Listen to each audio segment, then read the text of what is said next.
welcome to all of you in online class 7 science. आज chapter 5 के अंतर्गत जिसका नाम है अम्ल, क्षारक और लवण, इसमें प्रश्न नंबर 7 और 8 में 3 क्वेश्चन है, क, ख और ग। आज हम आपको इसी के आंसर्स के बारे में समझाएंगे। तो जिसमें पहला क्वेश्चन है कि दौरजी एक दुकानदार हैं, उनके रेस्टोरेंट में शीतल मृदुल पेय रखा हुआ है, लेकिन इत्तेफाक से वो चिन्हित करना भूल गए हैं कि कौन सा बॉटल अम्लीय है, कौन सा क्षारकीय है और कौन सा उदासीन है। और एक ग्राहक अम्लीय पेय चाहता है, दूसरा क्षारकीय पेय चाहता है, तीसरा कस्टमर उदासीन पेय चाहता है। तो वह किस मेथड से यह तय करेगा कि कौन सी बॉटल किस ग्राहक को दे कि अम्लीय मांग रहा है तो उसे अम्लीय बॉटल ही मिले, और क्षारकीय मांग रहा है तो क्षारकीय मिले, या उदासीन मांग रहा है तो उदासीन। तो इसके आंसर में हम आपको बताना चाहेंगे कि नंबर 1, दौरजी प्याऊ जल को पी करके उसे पता लगा सकता है कि ये अम्लीय है, कि क्षारकीय है या उदासीन है। क्योंकि अम्ल का स्वाद खट्टा होता है, आप जानते ही हैं, और क्षारकों का स्वाद कड़वा होता है, और जो उदासीन पेय पदार्थ होते हैं उनका स्वाद बेस्वाद होता है, मतलब कोई स्वाद नहीं होता है। तो एक तो उसे टेस्ट करके वो ग्राहकों को दे सकते हैं। दूसरा उपाय ये है, लिटमस की सहायता से वो पता लगा सकते हैं कि उसे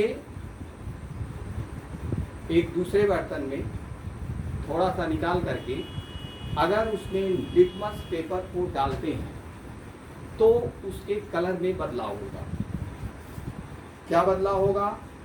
अम्ल नीले लिटमस को लाल कर देता है, अगर लाल हो गया तो समझिए वो अम्लीय है।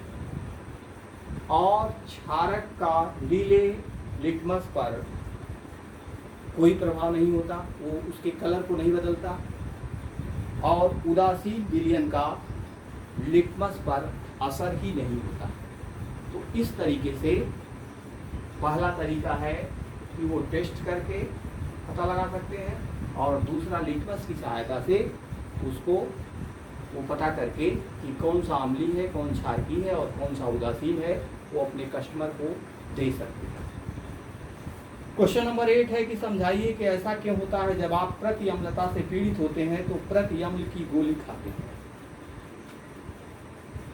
तो अम्लता के केस में हमारे पेट में अधिक अम्ल उत्पन्न होता है, अधिक गैस बनता है, एसिडिटी होती है, जिससे मन मचलाता है, सीने में जलन भी होती है, भूख नहीं लगती और बेचैनी महसूस होती है।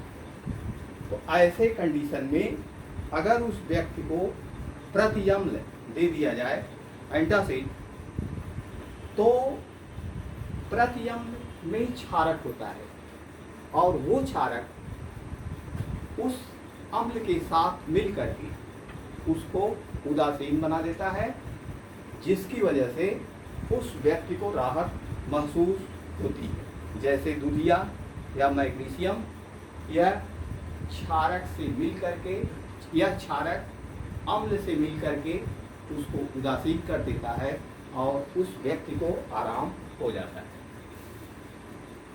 8 का ख क्वेश्चन है कि जब चींटी काटती है तो त्वचा पर कैलामाइन का विलयन लगाया जाता है, क्यों?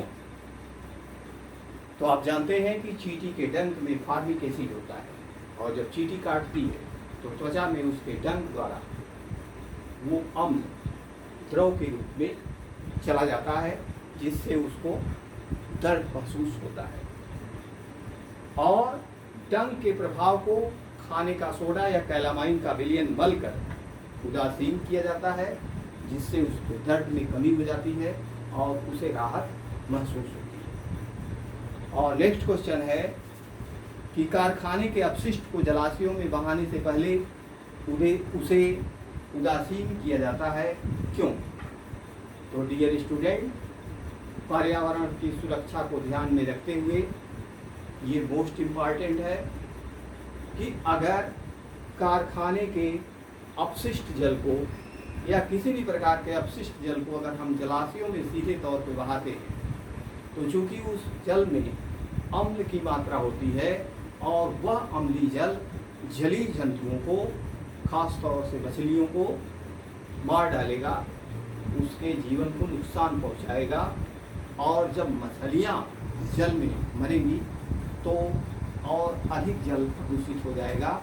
इसलिए कारखानों में या कारखानों के जल को सीधे जलाशयों में विसर्जित या बहाना नहीं चाहिए। That's all.